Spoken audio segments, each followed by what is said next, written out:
All right, Yes. so welcome everybody, week 2 already. Foundations of Instructional Design for Educators, EDUC 5000. Clint Stevens hosting the meeting, getting the recording started and wasting time talking about nothing until the stream starts on my side so I can pause it so I'm not hearing myself twice. Anyway, good to see those faces out there. Appreciate it. Especially good to see your faces in Canvas. Thank you for those of you who got your profile update done. I actually had a learner from another course that I didn't teach text me, say, hey, I did my picture. Am I supposed to text you? I'm like, nope, but good job.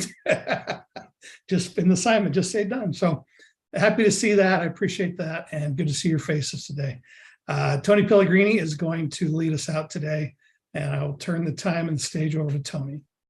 It is great to be with you here today. Thank you, Clint, and appreciative of all of you for being here. And even if you're here asynchronously as you watch this, please know that we sure think a lot about you and think a lot of you. I think I haven't spoken to the other instructors about this topic yet tonight, but I am very grateful. I am very grateful for the hard work that you've contributed to this point. Very impressed with the work that the discussions, the connections that you're making, the networks that you're making. You're making professional learning networks. You have a professional learning community in your school, and you're making and engaging in those professional learning networks through this class. Thank you so very much. I appreciate it. If you, and again, I'm just talking for Tony's students in my class with me. If some of you get a little behind, you heard that from Clint last week, don't get too far behind, but if you're a little behind, please don't lose any sleep over that. Catch back up and keep up as you can. Reach out to me. You've got my cell phone number, my email. Don't be shy. Please reach out. Even if you're one of Clint's students, like he said, if you want to report you're getting things done, we love it. We love it. We'll get you the right person eventually. We will. And I love the chat function. Thank you so much, Sid. That's how we learn. We learn 24/7, and that's what we're going to be talking about today. Anytime, any place. How can we extend the school day, the learning day? Yes, we've come through some terrible trials over the last couple of years with COVID, but we've learned a lot too along the way to be able to celebrate those small successes. And so, thank you so much for sharing where you are. Let me get started. If I could, give me just a second. I'm going to share my screen. We're going to take it to our class, and then I'm going to take you to our presentation for today. And so let me go to start with our presentation and kind of go through that. And we'll go through the assignments associated with those presentations. So if you'll come down here to the bottom, and I'm going to click on learning environments. You're not going to find it there. Give me just a moment. Let me come into modules. It's always a great place. Follow the week-to-week modules as you go through this. Tony, just follow a physician, heal thyself. Do what you're telling your students to do, Tony, and you'll be in a much better area. Here with the Zoom seminar, if you'll click on that, you'll find our today's Join the Thursday Zoom seminar. I'm going to click on this and open it so it's just a little bit larger. That's the Zoom meeting. Oh, I apologize. See, physician, heal yourself. I apologize. Come down here to slides. We're going to get there, friends. We're going to get there, I promise you. So, foundations for instructional design and educators. You know, if you haven't sensed it already in the first couple minutes of class, sometimes it's the journey that teaches you a lot about your destination. I am a grandpa, and I've got 3 2-year-old grandchildren that live in Cedar City with me. And they are quite often over at my house, and quite often they say, Grandpa, turn on Coco Melon.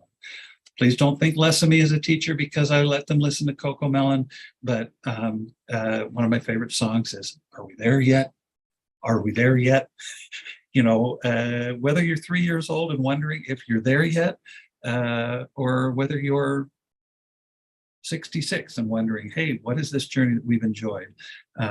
Enjoy the journey that we go on and the learning that you acquire, the relationships that you engage with through class and through your professional learning network that you're establishing and expanding. I don't know as educators if we ever get there to that destination. It's always just a little bit, I could do a little bit more. I could go a little bit further. I think that's, whether it's in teaching or in life, that's kind of it. That's some great perspective. Just a little bit, and I know I'm going to do far too much of the talking. I apologize, but just a gentle reminder for our Zoom room. We appreciate seeing your faces. Yes, go ahead and eat supper if you need to. You talk to those around you if you need to. That doesn't distract from us at all. We love seeing your faces and getting some feedback through those through your faces. But when you come into our Zoom room, mute your mic. Other things are going on in the background. That's totally fine. We're learning 24/7. Each week, there's the Thursday seminar. There's readings, assignments, discussions.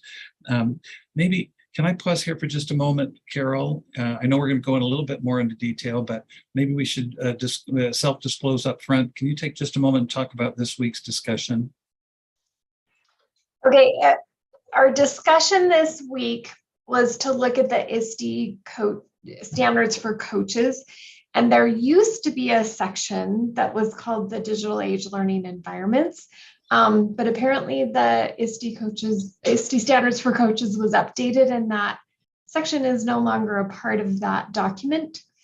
So barely just now, right before class, I put in a link to a blog post that does cover the digital age learning environments. So you can read that so that you can answer this week's discussion. So it wasn't there before, but it's there now, and you should be okay to answer this week's discussion. So if you already went in to do the discussion and were confused, we're so sorry about that. But now you shouldn't be so confused. The link should be the right one. And Carol, did you put that in our slide, or did you put that in the slides? Wonderful. So I actually put it in the course and synced it. So wonderful. If people refresh, they should be able to see it. Beautiful. Thank you for your patience, everyone. And we are 5 minutes with technology. We're 5 minutes ahead of you. Okay. We're all learning along. We're all learning, and things just change so fast. Like number 3 says, life happens. You've got a great example right here of life happening. And with a great team like this, we can make a lot of wonderful things happen. So please, your initial discussion post should be by Sunday. We really like that, so that you can share one with another and network one with another. And then would you please reply to 2 peers by next Wednesday night. Assignments to do every Wednesday at 11:59. Again, like Clint said so eloquently last week, please don't get behind. But if you do, don't lose a lot of sleep over that. And the other instructors may disagree. If you do, please speak up. But please, at the end of the 12 weeks on November 30th, when everything is, everything is due in the class, please get it in by then. UEN really pushes us to get the grades done just as soon as possible. And so please don't drag it on beyond the 30th of November. And then a pass-fail course, all assignments and discussions need to be completed, and we want them to be complete. If they're not complete, you'll get a little X instead of the green check from us, and hopefully your instructor will give you enough directions of what you need to do to make it complete. And then, but if not, please reach out to your instructor and say, what can I do to make this activity or this assignment complete? And you'll get a response, I promise. So we've talked about, responding to your peers in the discussion post. It's essential. A couple hundred words. I love these bullets down below. What should I say to my peers? Well, make some suggestions why you see things a little differently, or why you agree. Some probing or clarifying questions, or offer an opinion. That would be helpful as well too. I'm a little too fast on the draw there, but I'm not going to go back. We're talking today about professional learning networks. I've already alluded a little bit to that. Yes, in your schools, whether you're at a high school and you've got a grade level, a content area, professional learning community, or an elementary school with a grade level professional community. What I've seen already in 2 weeks in class have been some of these reasons why you need to participate with your peers in a broader professional learning network. You can read these as well as I can, but just they're very short here. You can find great resources and lesson plans, reaching out to your peers in class or listening in to these presentations on Wednesdays. You can share resources and ideas, follow amazing educators in their blogs, as Carol has already shared one with us regarding our post this week. You can get the support when you need it. Yes, school is open from 9 to 3, but sometimes we need some support outside of those hours, and you can get that through your professional learning network. You can make international connections. I have a dear friend in Florence, Italy, reached out to me today and said, hey, would you be willing to present at this English language learning conference? I wouldn't even, without, risking it and sticking my neck out to make that association. It never would have happened. Just from my perspective, very funny story. When we first started it, we had a couple of students who wanted some English language class credit, but in Florence, Italy. So I said, yeah, I can find something like that. I'd been to Florence before. I know some people. So I came over, I found this person via Lingua, Tom Shandorf, who I didn't know him. I just reached out through email, and he was very engaging, very connected. But I didn't know if I was being scammed. I didn't know what it was. I wasn't being scammed. People are good all over the world, generally speaking. And I just have a real understanding or a real belief in the international connections that you can make. You can flatten the classroom walls. Please don't do that with a sledgehammer. Your principal will not be very happy with you if you do that with a sledgehammer. But you can't, by what it means here, by flattening your walls, is that you can hear through those, and you can bring those walls down, metaphorically speaking, so that you can communicate with others at a distance, collaborate globally on projects, find around-the-clock inspiration. Yes, you can go to Carol's blog tonight at midnight. That's when you're awake. Get some sleep during the night, but you can find inspiration around the clock. And then the latest trends in education. Clint's going to get with us a little bit later as we talk about the weekly seminars that you can participate in. And then never run out of new things to try with your students. They'll let you know. So I thought this was a great visual to support that. Hey, Tony, we go back to that previous slide 1 second. This one, as long as you like, Clint, go ahead. So there's a lot of good ideas there for your discussion posts. In the guidelines section above every discussion, there's a link that says weekly discussions, expectations, and exceptional response considerations. So that's available at the top of every discussion. So if you need some ideas on, I don't know how I'm gonna move this discussion forward, that link right there in the guidelines section, weekly discussions, expectations, and exceptional response considerations. So that'll give you some ideas on different ways to do the video for your enhanced discussion post.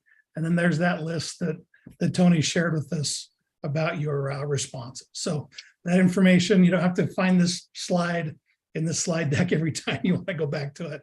It's there in the discussions for you. Thank you so much. And be brave. Take some risks. With your instructors, you've got a great safety net underneath you. If you're making some mistakes or some faux pas, you've seen us tonight making a mistake. Life happens, and we support one another. So Clint, thank you so much for sharing. We sure appreciate it. So let's just go over week 2, a brief overview, some of the concepts, some of the principles. There are some readings. We're going to be the readings that we'd encourage you to skim over. Classifying K-12 Blended Learning, Chapter 1 from the Enhanced Art of Science Teaching with Technology. And that, like Clint mentioned as well, too, that'll be in the class as well, too, during the week. So that you're doing the section, you can read that. And then these principles for remote learning and teaching and learning, and teaching online, learn at home edition, self-paced MOOC from UEN. These are links that will take you to those. If those would be supplemental or supportive materials that would be helpful for you, please don't hesitate to look at those. Our discussion is on the opportunities and challenges of diverse learning environments. Oh my goodness. each of us could share many stories about the diverse learning environments that we've had to and had to. We've engaged in, we've learned. We're teachers. We learn every year from the learning that we have. But we're asking you to summarize the opportunities, the challenges of different real world and digital learning environments. You've got a lot of experience in this over the last couple of years. Please be open and honest and courteous, but honest in all that you share there too. And then our activity for this week, we want you to focus on a learning environment or resource for either you or your learners that you're going to create and find an image that represents the environment that you're describing. Use a tool of your choosing. You can label and describe the different key aspects of that particular learning environment. And let me share with you a couple of those examples. There's going to be more in Canvas, and I'll share those with you in just a moment. But here with a canvas on the side, this canvas, this is a learning environment that we all participate in. We participate in this class in our Canvas. Teachers can post videos of instruction, links to videos that can be used. Okay, the students can see their grades and expectations. Simple, straightforward, but we really would like you to experiment a little bit with some graphics associated with the learning. Sorry, Tony. Yeah, those are both made with Google Drawings. Super easy to do. If you go to your Google Drive, click New, and then under More, there's a little drop-down menu. Drawings is one of those things, and it's just a super flexible, powerful, easy-to-use tool, and it's right there if you're a Google Docs user. There's also Canva, which is a great tool for visuals. Adobe Express, Creative Cloud Express is another good one. So, Clint, I'm a visual learner. Can you share your screen? Just do the Google, take us down. Would that be Sure. okay? Do you have just a moment to do that, please? Yeah. Thank you so much. Let's see. Let me stop sharing. Yeah. There we go. Let's see. And are you available to share? Can you share? Yeah, give me 1 sec. Oh, take your time. I'm not pushing you. I just want to make sure that I'm not holding you back. Here we come. There we go. So in this window, I'm going to open up a new tab and go to drive.google.com. And this is all my stuff. But then under the new button on there on the top left, it's kind of hiding if the docs sheet slides forms, but under more, my screen will catch up with me. More Google Drawings. And there's a whole lot of other ones there, but let me open up a new drawing. And you can import images if you want, but there's all kinds of shapes you can drop in. So if I need a nice sunshine, I can draw a pretty sunshine right there, change its colors, make it a nice yellow and all that good stuff. If I want to bring in an image, I have it on my computer, search the web. Let's search for beach ball. There we go. That looks good. We'll insert that. And then, just start building my little image to whatever I want. Can you tell where my mind is? There we go. So anyway, when you're done, this is all saved in Google Docs. So my quick drawing, and it's done. But if you want to bring in other photos or clip art or things like that, just don't be afraid to dig around in the menus here. Call outs, equations, math teachers, cool stuff there. Text box, if I want to drop in things there. So that's a really quick walkthrough of Google Drawings, but it's there in your Drive. Hey, like I said, I'm a visual learner. I learn more through watching you for a minute than trying to follow everything that was said. If I went too fast, send me a text or email. Hey, no, this is being recorded. You watch it tonight. Don't harass Clint. You watch it tonight 2 or 3 times and make it work for you, okay? Clint, thank you so much. Let me share again, come back to share again. Give me just a second here. And so Carmela had a question. I apologize. The best way to create a page so my principal could post on a school website. I would say Google Sites. So same place, go to your Drive, New, More, and Google Sites is there. And it's a really easy to use. It's much better than it used to be. If you tried Google Sites 4 or 5 plus years ago, it was kind of awful to use, but it is much improved. Or Tony, if you just go to sites.google.com, or that too. Yep, your telephone pad, in your waffle or your telephone pad, it's right there. And there you're off to a site. You just click on the plus to create a site. Your principal will be impressed, I promise. Yeah, and you can share it with them just like you would a Google document. And they can go in and edit and do all kinds of stuff. Thank you. Keep those questions coming. Don't be shy. Please interrupt us and keep those questions coming. So just a couple of highlights from the reading that I want to just touch base with you on. The definition of blended learning really involves elements of student control over time, place, path, and pace. Schools are a lot different than they were even 2 or 3 or 4 years ago. Time, learning is no longer restricted to the school day or school year. We've got a great evidence of that tonight in one of our first chats. Someone is learning tonight, listening in at the football game where they're playing. And their son probably out on the football field, their daughter out on the football field, doesn't even know that they're in class while they're watching the football game. The same applies to our students. That's how we extend our school day, get them excited, taking home one-to-one computers to be able to work on that at home. Place, learning is no longer restricted to the walls of the classroom. We love to have our kids come to school, but they can learn on their cell phones, on their laptops, wherever they are, and wherever they have access to the internet. Where are we? Oh, we're going up on Saturday to Price to watch a granddaughter play volleyball. And I thought, oh my gosh, 3 hours in the car. I've got a big paper I've got to do. First time I've had my associate here say, would you please copy this off for me so I can put notes in pen on the side and then come back and do it. So yes, we learn all the time. We're learning all the time, whether it's with technology or without technology, we make it happen. Path, learning is no longer restricted to the pedagogy used by the teacher. We all use great pedagogy and approaches to work with and help our learners acquire new information. But there's going to be, we've got such a differentiated, such a wide spectrum of learning with our learners. They're going to come at it from different ways. And we can't expect them to all follow our path. When we see good things, we say, I love the way that's being done. You're going to see some that struggle as well too, but maybe you're not choosing some great paths. You need to identify that for them as well. And then the pace. The learning is no longer restricted to the pace of the entire classroom of students. We're going through this pretty fast tonight, but I love it. It's being recorded. If you need to see it, watch it 2 or 3 times. If you need to watch Clint's tutorial for 2 or 3 or 4 times, watch the tutorial for 2 or 3 times. That's differentiating instruction and helping you to move forward. So blended learning with this, I'm not going to take a lot of time here with the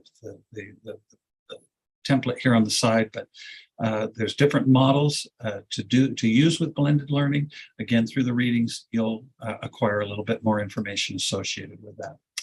I would like to take a moment here with what does blended learning look like for you today? And these are 4 ways that I think that you can connect with. And for all of us that have taught over the last 2 or 3 or 4 years, things are changing just a little bit. We've had some experiences where we have an enriched virtual blended learning experience. All of our students are online. No one comes through my office door. None of my students come through my office door. They'll get me on the phone. They'll get me through email. But some of our students, and over the last couple of years, we've had to have an enriched virtual blended learning. Some of you are practicing flex or hybrid, some in person, some online. Some of that is, I'm sure, not even desired by you as a classroom teacher. Sometimes parents will come in and say, we're going on a 2-week vacation out east to do a U.S. history tour with our family. Well, you're going to have access to the internet at night when you stay in the hotel or with your friends. You've got to do some online learning associated with that. I'm sorry, moving all over. Rotation, in person, but with online tools, you rotate through, and then traditional face-to-face. So what I'd like to do with you, I'd like to do just a little bit of student participation here. With this particular slide, can you come, hopefully you can come to this slide. Will you click on this little blending learning link down here today? And will you go ahead and click on that Google? This is a Google form. Would you come into the Google form? Can you do that, please? And just choose one of these and then go ahead and submit that, would you? What does blended learning look like for you today in your classroom? I'd like to know. So rather than raising your hands or calling out, let me come back here Well, let me come to blended learning. Come back here. Oh, you need to change the permissions on it. Oh, thank you so much. And I was just chatting with somebody that everything Google is defaults to private. Permissions. It does. It And our does. job is to share stuff, so it always bites us. It does. It bites me right. Give me just a second to just. I thought I Under had. settings. Thank you. settings, Yep. See, thank you for your tutelage. Give me just a second And here. responses. Defaults. Question default. up. Nope. Up under responses. Responses. Ta-da. And I do not let's want see. your email addresses. Requires sign in, scroll down. Yeah. There it is. Southern Utah University does not. Yep, there we go. Clint, thank you. Will you try again, please, friends? That works. Thank you so very much. Yeah. Let's see what some of you say. Will you click what type of blended learning you are? What does that really look like for you in your classes today? Yes, it's working. Mostly traditional. Great. A lot of traditional. That's great. And that's kind of where we're coming back. I don't know if it's the old normal, but we're getting back to a little bit of normal, aren't we?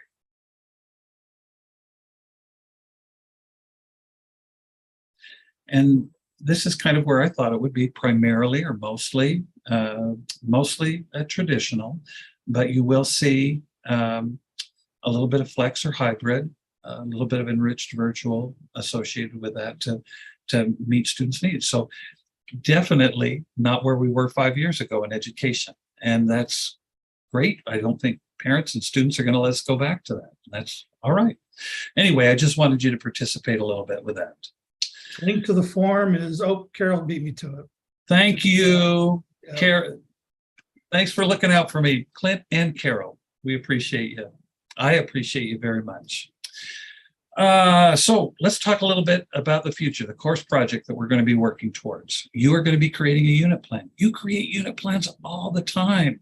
So please create a unit plan that your principal is going to love for you to keep your contract. But what we're asking for you to do is infuse some technologies and activities that you're going to be learning about over the next 10 weeks in class into that unit plan. It's going to be due the week of November 30th.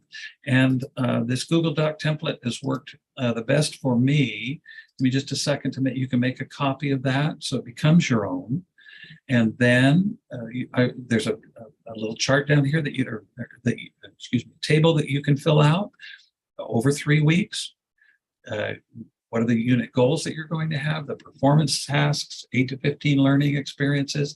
You're doing this anyway for the classes that you're teaching in your contract. We'd like you to use some of the technology tools.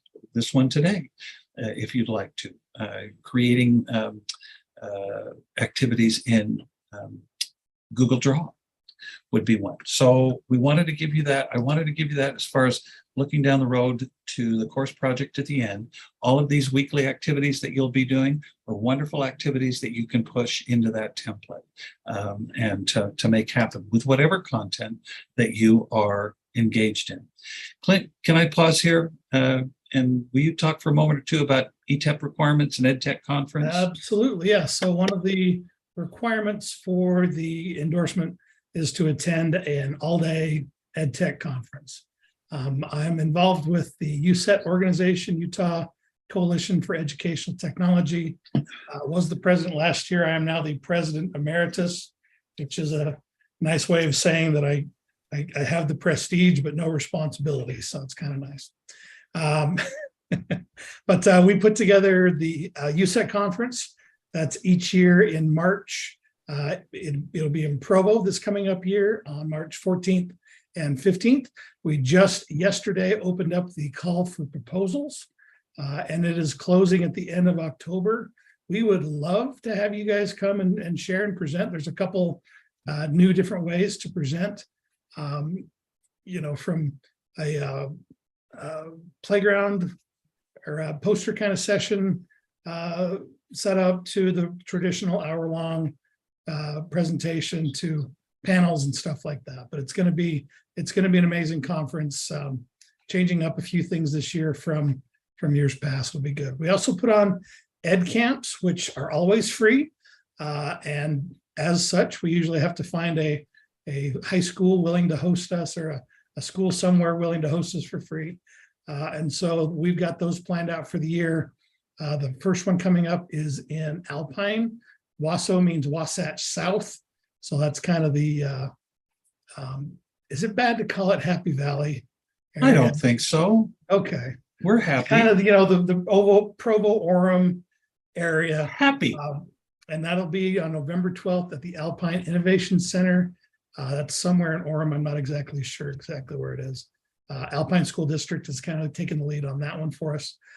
Ed Camp Utah, that's kind of we used to only have one Ed Camp, and so it's kind of the main one each year. That one's going to be on January 7th, the week after the Christmas holiday break. And that'll be at Spectrum Academy High School in North Salt Lake. And Ed Camp St. George is going to be February 4th at a school in Washington County, to be determined. Might be Dixie Middle School, might be Tonopah, I don't know, we'll see, but we'll let you know. But it'll be a good time. And the way Ed Camps work is that there is no set conference schedule. There are no set presenters. You show there is a set kind of a keynote opening speaker. We serve a little light breakfast at the beginning. You come in, there's a stack of sticky notes there, and we ask you to say, I would like to learn more about this, bing, bing, bing, on, and put that up on the board. Or I'm willing to lead a discussion on this, ding, ding, ding, ding, ding. And it's not like, again, it's not a traditional, you've got slides and a whiz bang presentation. You're just facilitating a discussion around a topic. And it is such great learning. It is so rejuvenative. So I would highly recommend checking out one of our Ed Camps, and it's free. They're on a Saturday, but we feed you well and we get you out of there by 2:30. So it's not the whole day, kind of gone. So ISTE, that's the International Society for Technology and Education. Their big conference is going to be in June next year in Philadelphia. But they have a virtual one coming up called the ISTE Creative Constructor Lab. And that's on October 14th through 16th. And then we've got some that have already happened. But if you're interested in it, this Reimagine Learning Conference, that was from a couple years ago when we were in our lockdown. But you can still go back and watch that and learn. There's still some great relevant things there. And then InstructureCon, that's Canvas, all things Canvas. Instructure is their parent company. That happened back in July, but you can go to that site and watch any of those sessions at any time if you'd like to get a refresher on that.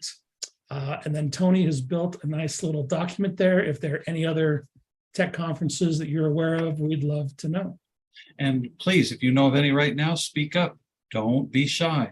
I do have to give just two very quick shameless plugs. These are advertisements, so please turn your speakers down if you don't want to hear any advertisements. But we did take a group to Florence last spring, visited 5 schools, different schools in Florence, took you to the top of the Duomo in Florence to look at a Sea of Terracotta across the Arno Valley there. But if that interests you, please reach out to me. And then one that isn't listed here that I need to make you aware of, and I would appreciate you turn your speakers back up. But these 3 classes that you're taking for your EdTech endorsement, the 3 classes, EDUC 5000, 5010, and 5020, can be used as electives in your SUU master's degree.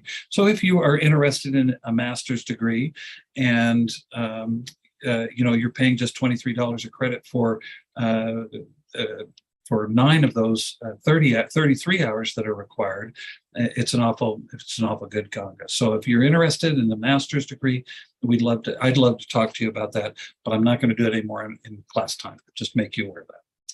And then I think this next one, and I apologize, I'm twisting your arm again, Clint. That's okay. I just want to make sure that I got the right information out with these.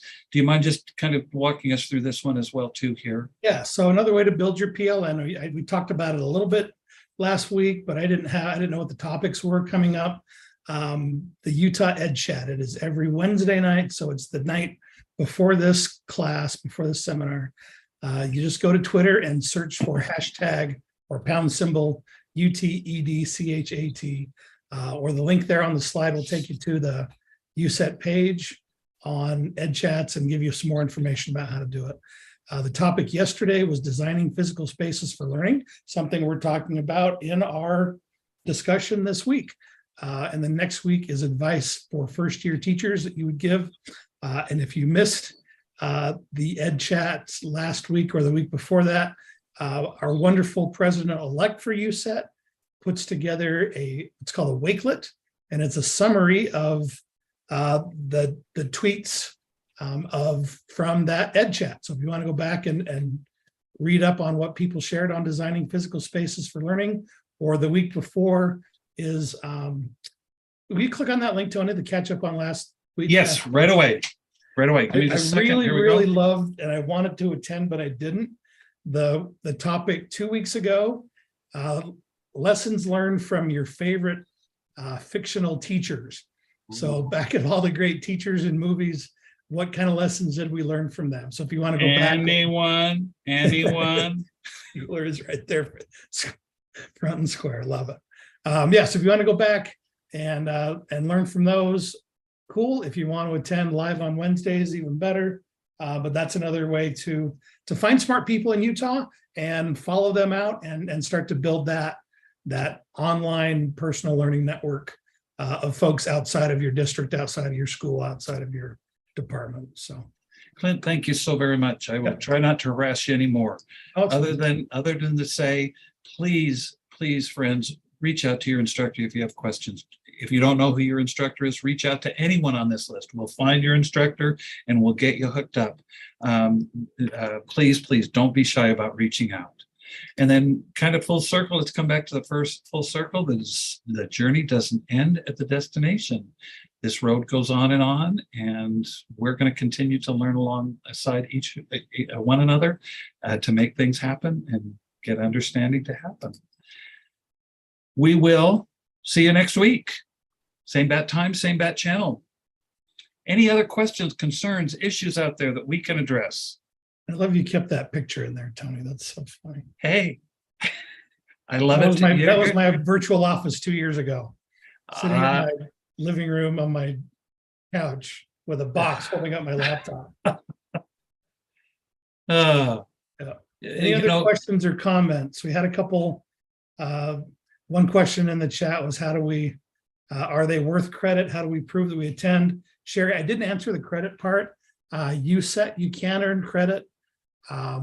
Ed camps, we'll give you a certificate for going, just like or Midas points. We'll give you Midas points for that, but there's no university credit for it. For credit, you've got to have at least 15 hours. So USET would qualify for that.